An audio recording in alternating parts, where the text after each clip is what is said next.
Mastery progression. This episode is going to ask the question, how do you know that you might be systematically thinking too small, and how would you go about fixing it?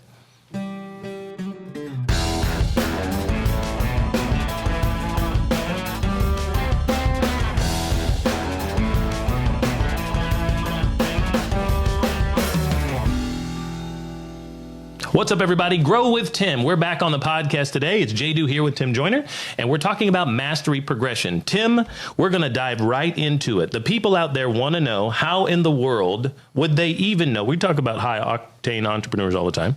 How in the world would we even know whether or not we're thinking too small? And I think you have had a great weekend to help us understand that a little better. So mastery progression, what is it and what's on your mind? Yeah, so I just got back from Strategic Coach. If you've never checked out Dan Sullivan or Strategic Coach, you need to do it, strategiccoach.com, an organization that has been enormously influential and beneficial to me for a long time. I've been a member of Coach for maybe 10 years or so. But every time I go, I always come away with the same result, which is, man, I'm playing too small of a game. I'm thinking too small. So you're paying people to remind you of that every quarter. Absolutely. Right? Absolutely. It's a quarterly type experience. Quarterly, yeah. So once a quarter, my cohort, there's 25 of us or so that have been together for a long time.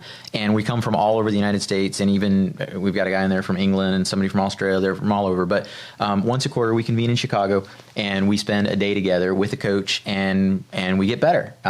We think about our thinking. There's always like an instruction component. We're doing some thinking on some sort of a worksheet. Then we break up into little groups and we talk about it. And you help me get better. I help you get better. Then we come back together and we study another topic. And so hold on. You said think about your thinking. That's one of the things you do. So like, I mean, what is it? Some sort of like secret crazy group, skull and bones, like we laying there naked doing chants? How do you think about your thinking? What does that even mean? Yeah, nothing like that. So thinking about your thinking, Dan Sullivan has said, he's the founder of Strategic Coach, and he's coached thousands of high-octane entrepreneurs, these entrepreneurs that are high-achieving people. And basically, that's his secret sauce, is he's figured out how to think about his thinking. So pretty much, I mean, honestly, Strategic Coach is kind of formulaic. Like, we always, there's always a worksheet. For every exercise, there's some sort of worksheet, and it's usually some sort of a chart or some sort of a table. And like in the first column, we'll write down things that we've accomplished or things that we want to do or something. And in the next thing, we'll write like, why is it important? How would this be valuable to us and the people we care about? And then like the next column maybe is like, what's the next first action? Like, what should I do to actually capitalize on this idea or put this idea into motion or whatever? It's not literally that formulaic. It's not that everything, but pretty much all the time, we're thinking about our thinking. Like, we're thinking, what is motivating to me? What am I afraid of? What am I excited about? What would success look like? How do I want to improve? We're thinking about our thinking. We're putting it down on paper. We're breaking it down. We're figuring out, how do I now build on that momentum or solve that problem or reduce that risk or whatever. And then we're going to go in the corner. You and I are both in Coach. You and I and maybe one other person are going to break away. We're going to roll our chairs into that corner. And I'm going to tell you about what I've been thinking about and what I'm going to do. And you're going to be like, oh, that's a cool idea. Have you ever thought about this? And then you're going to tell me what you're thinking about. I'm going to say, oh, yeah, you should do that, but you should also try this. And we're going to like coach each other for 15 minutes. And then we're going to roll our chairs back and we're going to do another workshop and do the same thing. So that's how Coach works. All right. Very good. And it's awesome. So valuable. So this particular weekend, we're talking about or thinking about mastery progression, and you came away with some thoughts around some of the formulas about your current situation. Yeah.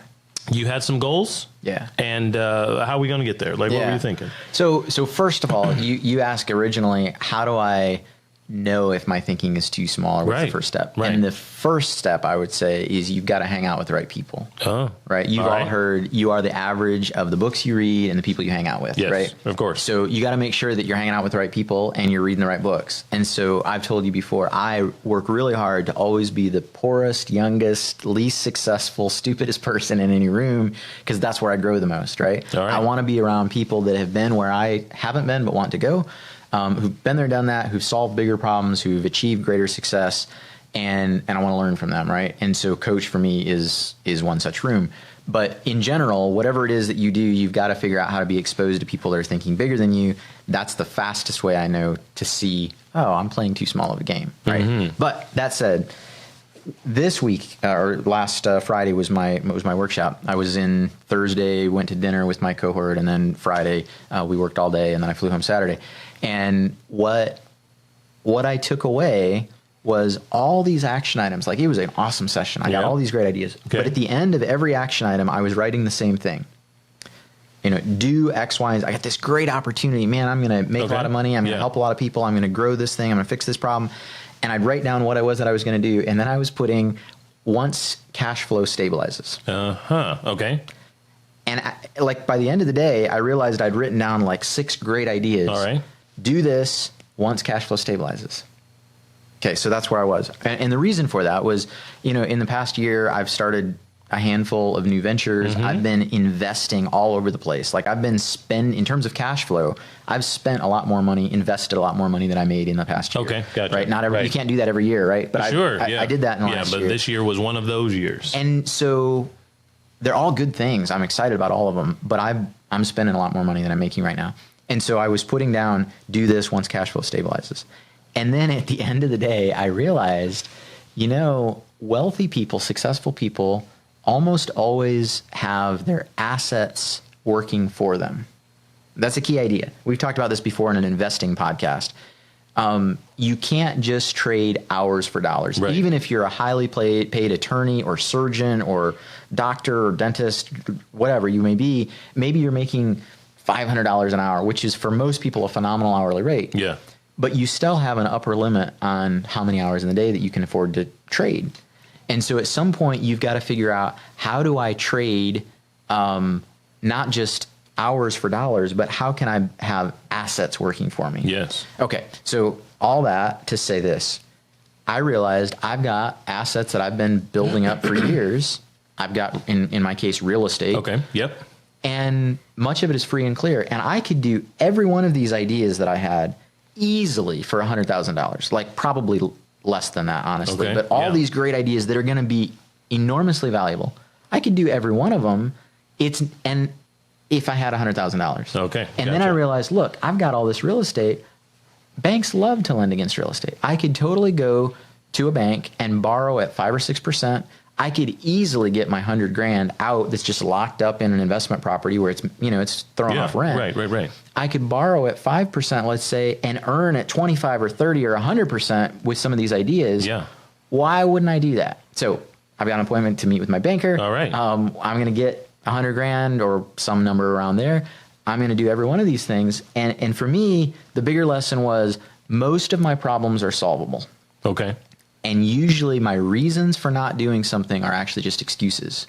And once I actually take them apart, like we do at Coach, and we think through what's the opportunity, what's the upside, what's it going to cost me, and then I figure out what assets do I have that I can leverage, right? I've got relationships, I've got people on my team, I've got money, I've got debt opportunities, I've got assets, I've got client relationships, vendor relationships.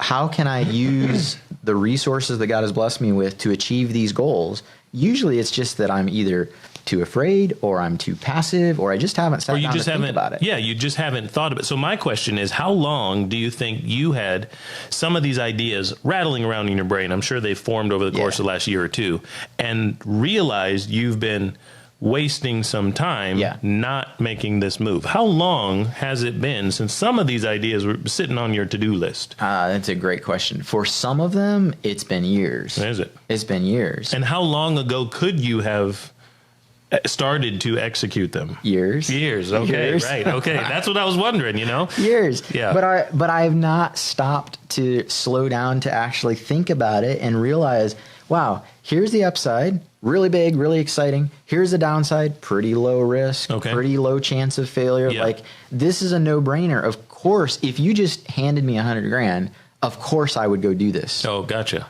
So it's very obvious for you. I can get $100,000. Yes. Why don't I just do that? Right. You can get handed to you over the course of a few weeks. Maybe. Now, some people listening to this, right, have $100,000 in their back pocket. Sure. Some people have far more than that. Some people are saying, yeah, easy for you to say, I don't have $100, let alone $100,000. It may not be money for you, but the fact is, if you slow down and think about your thinking and get creative. And instead of using all your energy saying, I can't do that, or here's a reason why I can't. Right. Yeah. If you just slowed down and actually took it apart and worked creatively on it, in many, many cases, even if you don't have real estate, you don't have Right, 100 sure. grand, you can figure out a way to actually make progress. There's a quote out there that says, there's never a lack of resources. There's just a lack of resourcefulness. That's awesome. You got to sit around. So here's my story that I'm realizing parallels with what you went through. My brother just last month ended up attending a conference out of town, so away from the hustle and bustle. So he has some time to think, let's assume. Yep. He's also even one of the featured speakers at this event. Yeah. But he hears someone else speak, and they say, look, some of you are trying to figure out how to fund deals like this. We'll just make it generic. But fund deals like this, or you're wondering how you could do it, and you've got equity in your own home. Yeah. So they weren't talking to necessarily folks who are sitting on a portfolio of real estate. But the last guy who came up here, this speaker says, while my brother's listening, and he's either was the previous or the next speaker, but they said, hey, the guy who just spoke said that there's folks in this room who are trying to get loans, hard money loans for real estate deals for 15% in the room. Yeah. And some of you are sitting on equity in your house. In your house, yes. And you can go borrow that at maybe 5 or 6. Yeah, right. And you can go get 15 with all these guys. We're all doing it, but you haven't been thinking. My brother, who's a speaker at this event, told this to me when he comes home. I wasn't able to attend, and says, I'm coaching on portions of this weekend, and I realize all the people that I'm coaching, I hadn't even realized that one thing. Wait a minute. I can go do this same thing. Yeah. He's like, I've got enough equity in the house to go grab that. And this guy, who I also work alongside of, is looking for money at 15 all day. He's like, what? I wasn't even. He was like, so let's talk. Whoops. So let's talk about that for a minute, because especially in this market, I mean, I don't know where you live in the country or in the world. Not every market is the same as where you and I are, Greenville, South Carolina. But man, real estate is booming here, right? Yes, things have been great for a couple of years. My house has doubled in value in the last 6 or 7 years, right? Yeah. So all the realtors are sending out mailings and on social media saying, now is the best time to sell your house. Values have gone up, and my problem with that is, great, I can sell a house, but then I got to buy another one at the same inflation. You got to live somewhere. But how can I capitalize on that? Well, it's a home equity line of credit. Right. Because if I paid $150,000 or $200,000 and now it's worth $400,000, and meanwhile I paid off $50,000, so now I might be sitting on 6 figures worth of asset value, of equity value. I don't have to sell to be able to get and take advantage of that. I can go to the bank and say, hey, I want a home equity line of credit. And now when I've got a business opportunity, or my buddy who I trust has a business opportunity, they say, hey, I need $20,000 to fund this thing.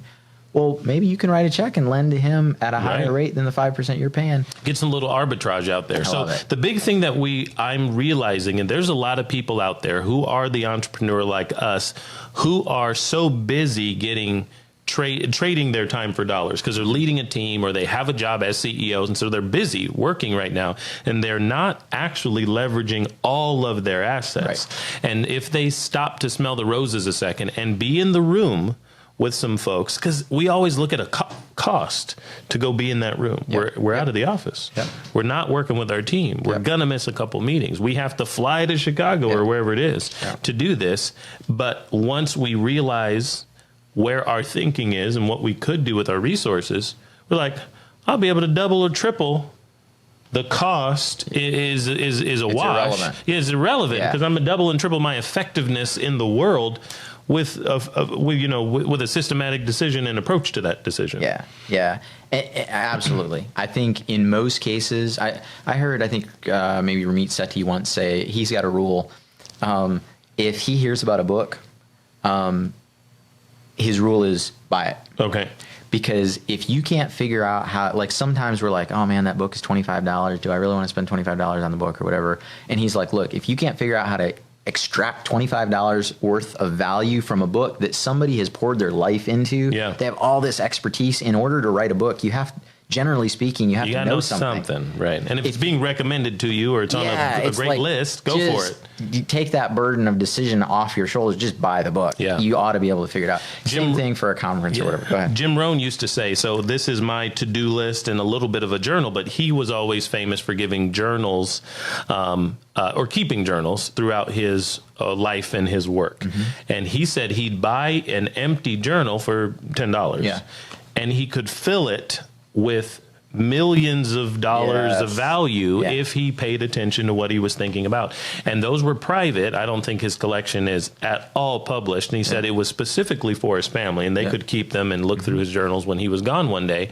But he was able to extract so much more from a journal that cost him $5 or $10. And he even said sometimes he gets really nice ones. Yep. And someone might ask, why would you buy a blank book for $100? Yeah. It looks nice and it has leather, whatever. But what he was like, if you knew what I put in it, it's worth millions. Yeah. Yeah. So $100 to buy something nice is no problem. I love it. Yeah. I love it. So we got started on this talking about mastery progression. Yes. Right. So how do you achieve mastery one step at a time, really, is what this workshop was about and what this podcast is about. So we said, number one, you've got to be in the right room. You've got to be exposed to people that are thinking bigger than you are, because you can't solve a problem that you don't know you have. Yeah. And you can't go someplace that you don't know exists, right? So you just got to be exposed to the bigger thinking first. Well said. Yes. All right. Okay. So now I've got some exposure. And by the way, maybe it's not a room. Maybe it's a book or it's a podcast that is challenging your thing. You can do that too. Or a coaching session, right? An environment where you can be around folks on a virtual coaching session. You just need to be around those people. So once you get your brain stretched a little bit and you're thinking bigger, how can you get there? I think some of us are paralyzed by like this perfectionistic tendency. Well, I've got a plan for 6 months, and then I've got to execute this big complicated plan for 6 months. And, in a year or two, I'll achieve whatever this goal is. And I find that for most people, at least, that doesn't work, because you take so much time planning. The world has changed by the time you get to your plan. Right. So I think a much more successful approach is incremental improvement, right? Say, what can I do today or tomorrow that's going to make me 1% better? How can I invest a little bit of money to make it? How can I invest a little bit of time? How can I invest a little bit of energy to get 1% better in the pursuit of mastery? Now, sometimes you take quantum leaps, of course, when everything lines up and you've got an opportunity before you and you're prepared. But don't wait for that and just sort of plateau and say, well, the opportunity's not right. Yeah. What can you do today? There's a systematic way to approach these things, and on a day-to-day basis or decision, moment to moment, hour by hour meeting basis, what about 1% better? Yeah. What's the one thing that I can communicate better at next time, or the thing that I can do to make sure that it's more efficient? There's a great book on that one. Jeff Olson wrote The Slight Edge, and it's over the course of time, if you angle yourself 1% different, over the course of time, you end up in vast and different spots than where you or your buddy was when you first began. For sure. Yeah. So I think that's my challenge to our listening audience today is, what is one thing you know to do that, like, you might be afraid of it. You might be, maybe you just haven't stopped to really wrestle with it, but you probably know something you can do better. You can invest in that product, that maybe a new tool for your business or something. You can hire that person. Maybe it's an assistant. Maybe it's a new director of operations. Maybe it's a COO. Maybe it's, I don't know what it is, but you can hire that person. You can buy that real estate. You can invest in that course, go back to school, hire a coach, whatever it may be. You probably know something that you could do that you can actually afford today. We're not talking about a multi-million-dollar investment necessarily. Maybe that's you, but you probably know something that you can do like today or tomorrow. And my challenge is figure out what that is and do it. And get that bump, and then the next day you say, what else could I do? Oh, I could do that. And if you make it a habit to just make these little increment, they get bigger and bigger and bigger, and before you know it, you are making these quantum leaps without even realizing it. But if you wait for the opportunity for the quantum leap, years go by and you don't do anything. Just like what happened to Tim when That's he right. realized his list was, some of these things had been here for a little while. So let him be a lesson to you. Don't make his mistakes, people. That's what we're here to talk about. So, ladies and gentlemen, if you would like to have that better thinking and greater people in your corner, maybe a coaching session with Tim is in order. So I know, Tim, you've got links for that, and you're ready at times to have conversations with those high-octane entrepreneurs who are ready to level up, think bigger, and think better about their business and their life. You can check it all out at growwithtim.com.